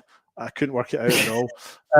So that was 15 minutes to go. We went to 120 minutes. There were no goals in the 120 minutes, so we went to penalties. And at that point, I had my notebook out, so I thought I better make sure I've got a count of who scored what. So Salisbury scored first through Farrell. De Silva scored his penalty for Blue Eagles. Taylor scored his penalty for Salisbury. Capolino then missed for Blue Eagles, unfortunately, but then Anthony Luongo, should I say, missed his for Salisbury. Then Signori, who'd come on as a substitute for Blue Eagles, missed his. That meant we were 2-1 up for Salisbury, having taken 3 penalties. Then Vela scored his penalty for Salisbury. Kogoi scored his for Blue Eagles, which meant that the last kick of the game for Bebington, if he scored it, would be enough to win the tie. And he did put that ball away and won the tie. I think this is the penalty now you're seeing to win it. And there was a big crowd there behind the goal. They all came racing out. I mean, I don't know how many people were there, but it was very well attended. All the ultras there that we were talking about before. A great atmosphere there. At one stage, so through the first half, the support group went behind the goal that Salisbury United were attacking. Then they swapped halves for the second half. But during extra time, they afforded themselves a position right next to me. So I don't know what, I haven't listened back to it. I don't know what my commentary was like during the extra time, but there they were all there. It was fantastic. What an atmosphere. They were absolutely brilliant. Yeah, so a little bit of footage there from the grandstand of the support. So yeah, look, the Salisbury United march on. I mean, Blue Eagles have last been in the top tier in 2021, so it's only a 4-year absence for them. But by my reckoning, Salisbury United have not been in the top tier since 1997 when they were coached by David Johnston. And that's, what, nearly 30 years since they've been in the top flight. They've got a tough assignment this weekend. See how they go in that, because they've got to start, haven't they, over 2 legs. So tough assignment for them, but if they get something from the first leg, then yeah, I'm sure they can be positive going into the second leg. So that's your account of my adventures up at Burton. They're back there this weekend. The first leg of that 2-legged tie is being played at Burton, so they're back up there. I'm not covering that game, unfortunately, but it was great, and thanks again. Great little club, great atmosphere, very friendly, very accommodating, and they really looked after me. Very good to hear, David, and nice to have you up north every now and then. Always a pleasure. Yeah, it's just such a long way for me, but I like going up there. I mean, the clubs are great up there. Playford have been great too when I've gone up there as well. So I enjoy my little trips up there. We'll go on to the other one, that night game, West Adelaide and Cumberland. I had it on, but I didn't watch it. Mark or Alessio, which one of you's watched it, wants to have a talk about it. Alessio didn't, so Mark, you're going to hold us together here. I did tune in for a bit of it, and it's all good. Look, to me, what I watched of the game, I thought West Adelaide were the better side. They were more clinical. Cumberland just didn't seem to really click on the day, to be honest. But some great play from West Adelaide, as you can see there, to get things rolling for Roving Boys, who scored a number of goals this year. And for me, just the way West Adelaide were playing, they kept the ball, they pushed it around. that it was, like I thought they were the better side on the day, to be honest. And I know Christian called this game alongside Antonis Pagonis and would say the exact same thing. So they were just more threatening. I'm not saying Cumberland were poor, they were just didn't quite click on the day and make the most of the chances they did have, to be honest. And I just wanted to highlight one thing I thought was impressive. And I know he's been doing it a lot this year, is Dion Kirk been playing at the back. He's been playing as a centre-back, where we're more used to seeing him play further afield in almost a number 10 role when he was at Campbelltown and things like that. So he's been playing as a centre-back, and he's just brought this real calm influence to the West Adelaide side. He directs traffic from the back. He scored a goal as well. He scored the fourth goal in this game. There's a beautiful penalty there that I did see from Kato, just sent the keeper the wrong way. But going back to Dion Kirk, just such a calming presence at the back, and has been fantastic for West Adelaide, just like I said, directing traffic for them at the back, and being a real leader on the park for them, alongside the likes of their captain, obviously Jackson O'Donnell. He just brings that experience, and he's been, it's been wonderful to see him play and do that sort of thing for them at the back. I could just add a little bit to that, Seb. I actually went to this game because when I left to do the Salisbury game, my wife said to me, "Are you going to football again? Well, don't you bother coming home tonight." So I obliged and I followed that instruction. And after my game finished, I went down to Kilburn to watch the West Adelaide game. And I would just echo everything that Mark said there. Unfortunately for Cumberland, it just didn't click on the night. But West Adelaide, having said that, West Adelaide also looked really good. And I would absolutely back what you're saying about Dion Kirk at the back. I think, Mark, this year, and I think I've covered 3 West Adelaide games for some reason. I've just headed out to Kilburn or done games there that I've, again, as the wife's told me not to come home, I thought, well, I might as well go and commentate in a match. So I think I've seen them 3 times this year. And for me, they're a very good side collectively. I think they've got some very good players individually, but they just come together really well. And Dion Kirk's a good example of that. I think young Odenwalder's a good example of that as well. And led at the back by Jackson O'Donnell as well, our guest tonight. They just look really good. So well done, West Adelaide, and commiserations to Cumberland. Yep, absolutely. We'll go on towards the WMPL second week of finals. Salisbury Inter and Campbelltown played each other. That was the I can't remember the names now. I think it's the minor semi-final. That one was. And then West Adelaide and Adelaide Comets was the major semi-final, and whoever won that went to the grand final. Campbelltown beating Salisbury Inter. A big win for Campbelltown, 2-1 there. And Adelaide Comets beating West Adelaide as they did last year. I think it was their last loss, full stop, was against Comets last year.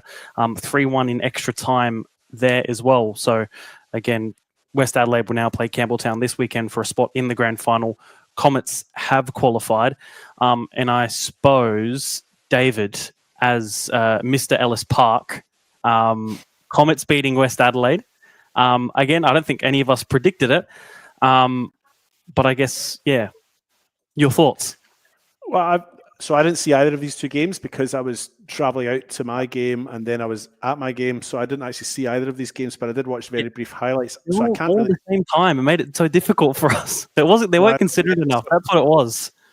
Yeah. So I think we've used the term, it's difficult to look past West Adelaide this year, isn't it? On a number of occasions. Well, I certainly have. I'm guilty of that. And I guess in terms of our tipping or our predictions, I've become a little bit complacent. I shouldn't be speaking for you guys, but this look, Nina Yamada scored in the 4th minute. And at that point, you just think, oh, it's just going to be the usual, isn't it? But from what I can gather, Comets actually played very well as a unit and prevented West from getting any more goals, and then got one of their own in the 82nd minute to take it into extra time. Bit hard for me to expand on much of that, having not seen the game. I don't know if anyone else saw any of the game, but a turn up for the books is what we would have said as kids. Yeah, I was going to say, I was watching it last year, so I didn't get to see either. No, that's not your fault. It's whoever schedules it, it's their fault. I guess, Mark, just sort of going to you on Campbelltown. Yeah, well, I think I was the only one to pick Campbelltown, and I'll let you confirm that later. Perfect score as well. Yeah, Wow. I just it's how I roll, mate. Doesn't happen very often. No, look, I didn't get a chance to see the game. I was on my way to whatever game I was calling on the weekend because the I see a scheduling theme didn't for help this us at Saturday. all. I was on my way to Croydon. Campbelltown, Rigney scoring 2 goals, second and 59th minute. Salisbury into getting one back in the 88th, but just leaving it too late to set up a grandstand finish for them. But what fascinated me was that Campbelltown were missing players that have become regulars in their lineup, and the players they brought in. There's the first, obviously, quite an early goal, which would have really put a dent in Salisbury Inter's game plan. And I think the fact that they also lost Chantel Ryder in the 26th minute would have hampered Salisbury Inter as well. She's the leader. She can play anywhere on the park. She's a real driving force for Salisbury Inter. So losing her quite early in the game would not have helped either. But again, just Campbelltown just going about their business that they've done this second half of the season. And like I said, they were missing players that they'd come to rely on, but the players that have come in stepped up and they got over the line and just a great finish there. Just noticed the keeper make that step towards a cross and stuck it in at the near post. So Campbelltown, we said it might be the ones to watch, and now they've got a big game against West Adelaide this weekend. Absolutely. I could just add a wee bit to that, Seb, as well, because I did watch some of this game later on when I got home. Yep. And my wife had opened the door or unlocked the door and allowed me back into the premises. She said, "You're not watching any more football, are you?" And I said, No, I'll just be on the couch, but I'll close the door behind me. So I watched a little bit of the highlights of this game. So there's just a couple of comments I just wanted to add on to that. The injury to Chantel Ryder was a head knock. She took a ball to the head from a free kick. And she was treated on the park for about 5 minutes before she left the park. So I wonder if she, I guess I was wondering if she's okay. I don't know if anyone's heard anything, but obviously a head knock like that, and to be treated for 5 minutes on the park was a bit concerning. So if anyone knows how she's going, let us know. And the other thing I was just going to mention was the 2 goals for Brooklyn Rigney. I thought, and as you know, I know Brooklyn from juniors. She played up here in the Hills. And so I was absolutely delighted on a personal level for that. And she hasn't had many starts in the first 11. She hasn't had many starts not off the bench. How do you say that? She hasn't been in the starting 11 often. Right, there you go. So she got her little chance this week, scoring the second minute, as you mentioned, in the 59th minute. 2 very well taken goals as well, as we saw from the highlights there. So pleased for her. And maybe gives the coaches Joey Rikiki and Omeri they listen too, David. You can't be doing this. No. Gosti, I apologise to you, Omero. Gives them a bit of a selection headache going into their next game, which is an elimination game as well. If young Rigney's popped up and scored 2 goals, haven't been given a chance. She was taken off towards the end, subbed off, but there's a selection headache for you. Absolutely. Good to see. You're doing good with names tonight, David. Oh, man. You're not going to be talking to me the next time they see me. We'll go on towards the men's MPL, the 2 elimination finals. Croydon 4-1 against Burkalla. Much more goals than there were when I was there the week before. And Beergrad and Adelaide United finishing 2-1 in the end in the most bizarre whatever happened there. I'm still not entirely sure, but Mark, I'll start with you because you were at Croydon, of course. Yes, I was at Croydon with an FK Beergrad player. Actually, I had Lorenzo Pacelli join me on the comms, which was just absolutely fantastic. But Croydon, the far better team. And I spoke with Stav Galekis, the coach of Burkalla, and said the exact same thing. Croydon were there to play. They set their game plan, and Burkalla had to change theirs within 2 minutes because they conceded, as you can see there, within the first 2 minutes from an Adam Martinello goal. And it was just Croydon playing a great brand of football and deserved the win. Burkalla just couldn't stop them, couldn't get in there in the right frame of mind, couldn't sort of just do anything to help themselves. They just sort of struggled a little bit going forward. They were at times played some beautiful football to get forward, and then when they got to the final third, they just seemed to lack a bit of creativity, lack of spark in that final third to create something magical. They did do it once through Becker. He was able to score late on, but as you see here, all the goals, this was 3-0 by half time. And that goal there from Luke Klimek, that goal came about after a warning shot, because about 10 minutes prior to that, Polly put in a beautiful ball to Klimek, who'd made the exact same run and missed the volley. And then that time he managed to score it with his head. And then, like I said, at that stage, by the 60-minute mark, Burkalla were chasing, so they were leaving a few holes at the back. But Croydon just by far the better team and move on to the next round. But Burkalla can take a lot of positives from this, considering they were in the relegation zone after the first 6 games, hadn't won a game. They had a great sort of turnaround halfway through the year and really come on strong and to make the 6. But yeah, Burkalla looking forward are in a great position to take another step next year. Croydon will just continue on their way. And like I said, Margouche didn't have a lot to do, to be honest. And I was having a good chat with him after the game. But they just look really, really impressive. And I'll tell you what, the next game that they've got, which is against Adelaide City, is going to be, they've got a 2-leg. I'm really looking forward to those 2 games. Absolutely.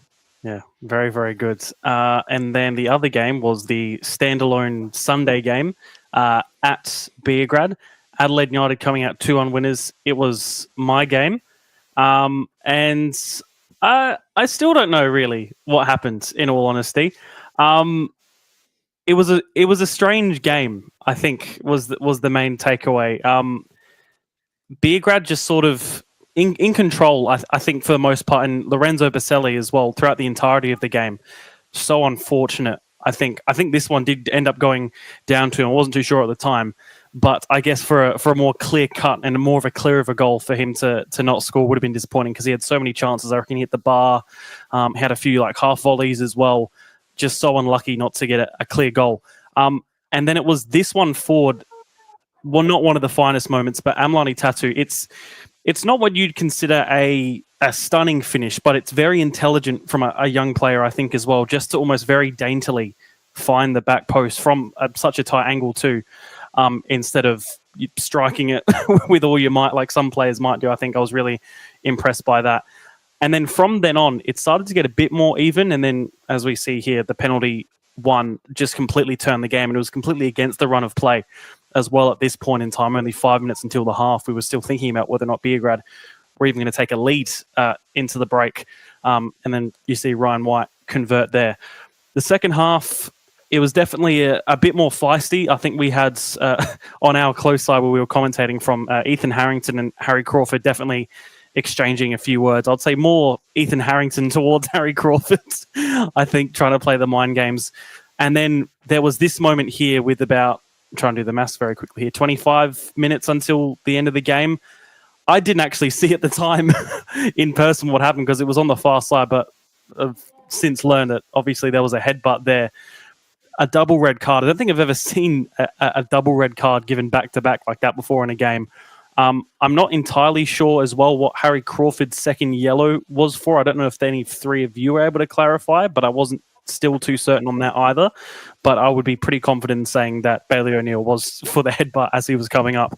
But even then, when United were down to 9, they still didn't stop attacking, and they were still fine. There was a bit of pressure coming from Beograd towards the end, but they were handling it pretty well, and Beograd just couldn't cut through in the end, and it was just really impressive and very mature from such a young team, I think, as well, to see them make it through. But I guess the downside to it is you, of course, lose Harry Crawford and Bailey O'Neill for the legs now that they've made it, for the next 2 legs now that they've made it through. So will be interesting to see what players come in and do play in those roles. I guess any thoughts from the 3 of you? I imagine we all would have been able to watch because it was the only game that Sunday. Or not. No one wants to talk. I watched it at home, Seb. I didn't have it on all the time. I was in and out a little bit, but I did watch a bit of it. I couldn't understand what was going on with that incident at the far side as much as you could either, or couldn't at the time, should I say? I felt for FK Beograd. You know, they drew a big crowd. They've been entertaining to watch this year, but I guess all of these teams, one by one, all drop out, and ultimately we're left with one team at the end of it all. So didn't watch enough of the game again to be able to make any sort of analytical comment, but I enjoyed what I did see. Does that get things going for someone else now? No, that's I was going to say. Alessio was actually my savior because he was the one that told me what the red card was for. You messaging me during the game. Yeah, I did rewind it a couple of times to see what happened. I could definitely tell the headbutt, but in my first look I thought it would have been Crawford who slung one of the Beer Grade players down, but other people were telling me that was Bailey O'Neill also.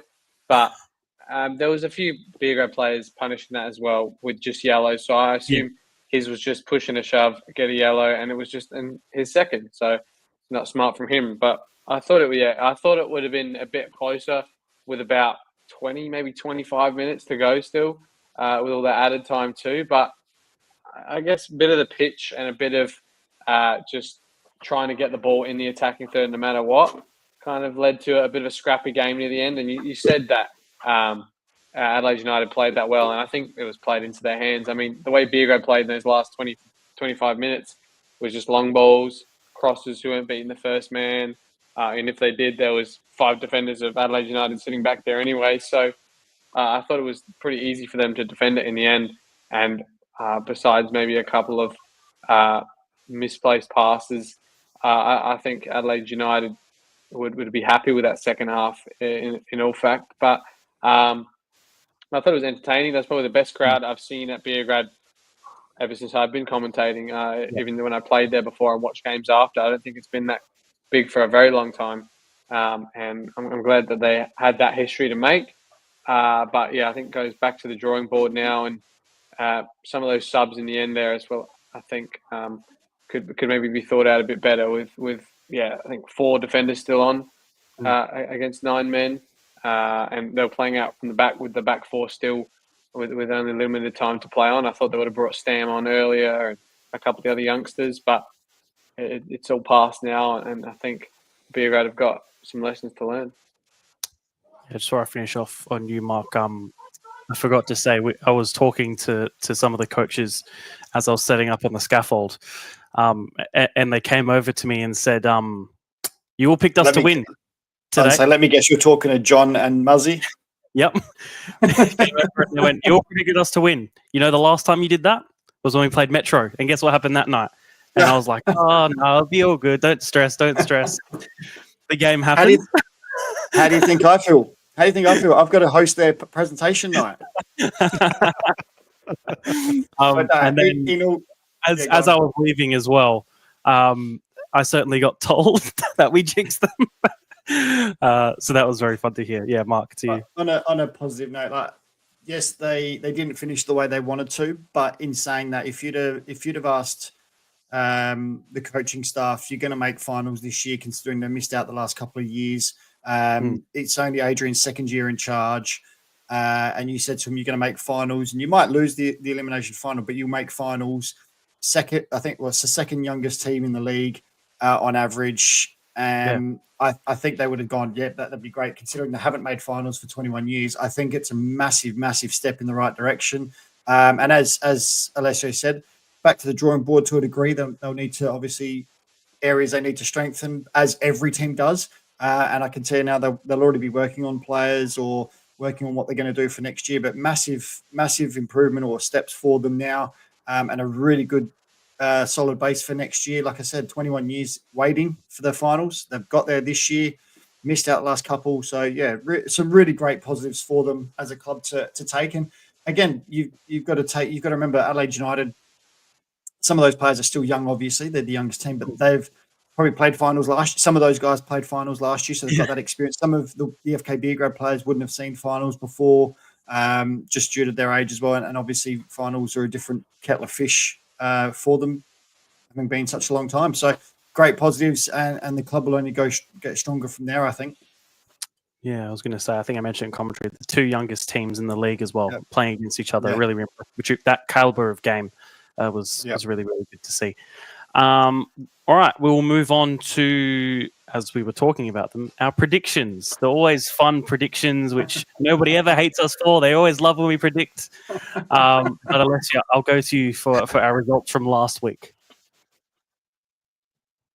Oh, he's muted. Oh, his time to shine. Yeah, obviously it was not the best week from us predictions-wise. We had a less sample size to choose from. But in actual fact, I mean, we got probably about the same in all the leagues except for the WMPL game and the finals for that matter as well. The perfect one, of course, was Mark with that 2-1 Campbelltown women win. Elsewhere, we got a few in State League 1, one each in the MPL, all of us picking Croydon. A few in the State League 2, and I actually picked the 2-all draw between Western Strikers and Salisbury Inter. Salisbury Inter, sorry, the 2-2. I picked that one. So 5, 6, 7, and 8 points around for us, which means Seb is still retained on top with 435. Good. Mark and I are both on 421, and David's in fourth on 414. Very nice. Good to hear. Can we have a joker round? Just an idea. What do you want it to consist of? One round where you can like triple your points for just that one round. You know, I don't mind it for next year. like how you can triple captain in Fantasy League. Yeah, we could do. I reckon for the finals, we could do 5 points for perfect score instead of 3. Okay. Next year, perfect score. And no, we'll do it this year in the finals. We'll do it next year. Perfect We'll do a special. We'll do something next year. We'll change it up next year. I was joking. Right. Anyway, carry on. Let's move on. All right. State League 2, starting off with those, Western Strikers and Salisbury Inter ended 2-2. So this game is pretty much starting from scratch again. Where do we see it going? Strikers 2-1. Okay. Inter 2-1. I'm going to go Inter 3-1. God, you said them so quickly. I was half prepared and not prepared. I think I've got them in, but we'll double check after. I will go with an Inter 2-1, I reckon. Next is State League 1. Salisbury United versus Sturt Lions. I'm going to go with a 1-1 draw. He's on the train. Oh, I thought you were on the train then. It's a realistic train. I thought you were on the train. I might go with a Salisbury win in this one. The pressure's off Sturt. I mean, I don't think. Look, Sturt are the best team in that league. There's no doubt about it, and they should win on paper. But I'm bottom of the tipping table, and I've got to take chances. So I'm going to go for and I think Salisbury could win this. The pressure's off Sturt, and Salisbury need the win to have any chance, don't they? So I'm going to go for Salisbury win 1-0. This is also why you're bottom of the table, David, is because you keep doing these. Yeah, I know that. I've been bottom of the table all year. I must have had a bad start. I can't remember. Anyway. Michael, is here. I'm going to go Sturt 2-0. It's at Salisbury's ground, isn't it? Correct. Yeah. Yeah. Which is quite rough looking just now. Plays in their favour. Yeah, it's by their own admission. When those penalties came out, I told my girlfriend, I was like, look at that deck. I bet you someone's going to sky it because they're going to get no traction on the thing and just scrape the deck and just sky it. And then those two that went over and one hit the bar, and I was like, there you go. I'll go 2-1 Sturt. Okay. Then WNPL West Adelaide versus Campbelltown. Who plays Comets in the grand final? I watched Campbelltown versus West Adelaide in the final round. It wasn't a very close game, but I don't know anymore what I'm supposed to predict. So I don't know. And we're going to be in trouble off someone no matter what we do here. We can't even pick a draw. Because it's an elimination game, so nobody's going to pick a draw because it can't end in a draw. I'm going to I'll go. 3-1 West Adelaide, normal time. Okay. I'm also going to go West Adelaide 2-0. I went against Campbelltown last round, so I will go for Campbelltown this round, and they will win this one 2-1 in 90. Mark. I was wondering about this because You're going to split it? because West, like, how could I can't. I'm struggling to pick West Adelaide to go out in straight sets to lose 2 games without losing a game all season to then lose the 2 finals games. Like, it just doesn't make sense. And this is a side who they've played twice and been 3-0 at half time both times. Yeah. And Campbelltown, I think from memory, Campbelltown have never ever scored a WMPL goal against West Adelaide ever, even in that year when they were in the WMPL. So it would be a record for them to even get a goal against. Painting the picture. Go with West Adelaide 3-1 after 120. Okay. The very tired legs if they do so, even extra time. But no, very interesting to see that one. And then finally, Adelaide United versus Metro Stars. Metro Stars 3-1. Wow. Okay. I was going to do 3-1, but I'm going to go 2-1. David, you said 3-0 Metro. 3-1 for me. Yeah, Metro Stars. I'll go a draw at 2-2. Oh, wow. Wow. I'm going to make more enemies by saying that Adelaide United have got no chance. Well, I look forward to that coming to bite you eventually, or maybe not. Perfect. That is pretty much us done for another week. Anything from you three to finish off of? Oh, no, maybe. What games is everyone on? And yes, the single for the week. The single of the week, David. I couldn't tell.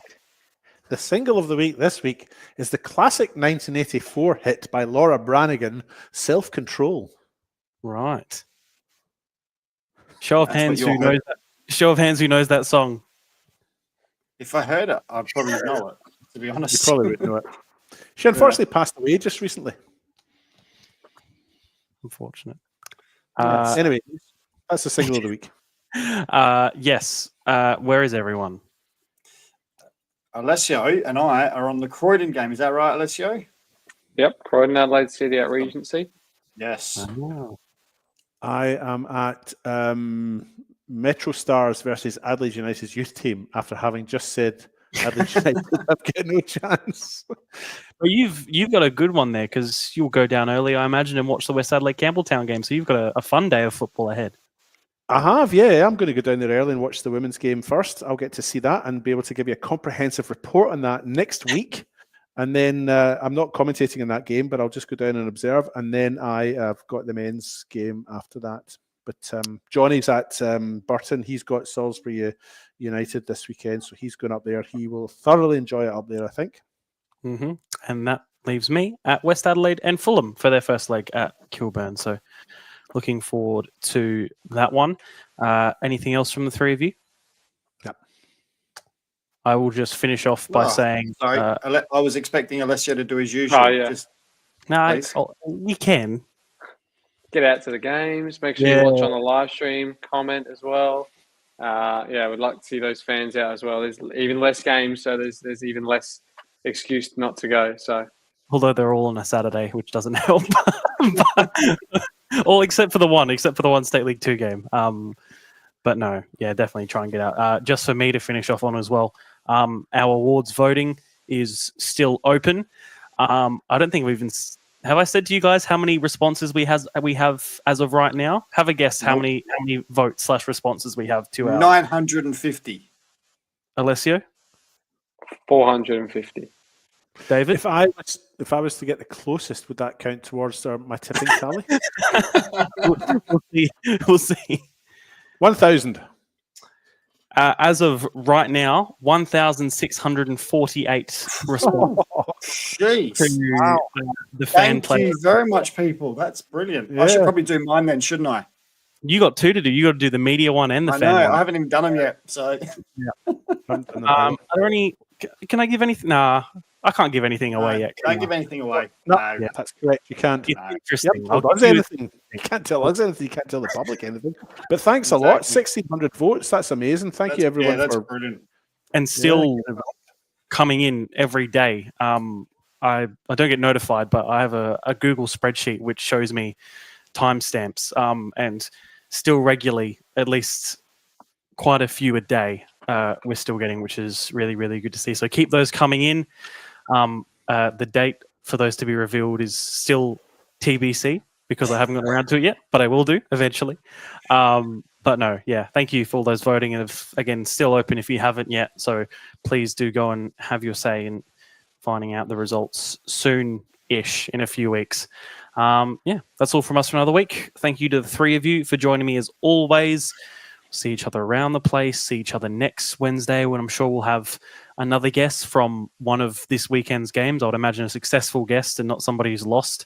Otherwise, that might be a bit disappointing.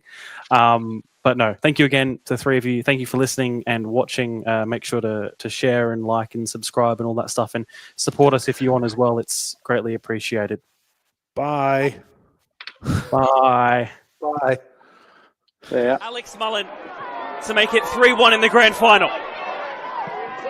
Puts in the penalty and wins the grand final for Campbelltown City. No one attacks it, comes back up to Fernandez. It's the goal! It's top! Oh! And then Talisman's got another one. Harry City back quick. Jay King, what a shot! My goodness me! Oh, teach that sort of stuff. Sends it in, shoot, keeps it low, and it's gone in! It's gone in! Adelaide Uni have scored in time added. Tries to get under control, and the shot from Tolland! Salisbury into a 2-0 up! Still Butler with another chance, it's 2-1 to Playford! Persistence has paid off for Playford! One touch the keeper, puts it into the bottom corner. Beach gives him a shoulder after that as well. He's lost his clean sheet, and he's lost his head with a red card! David, this is massive! Skills to make the girls sing and the geezers too, yeah, we're doing this thing.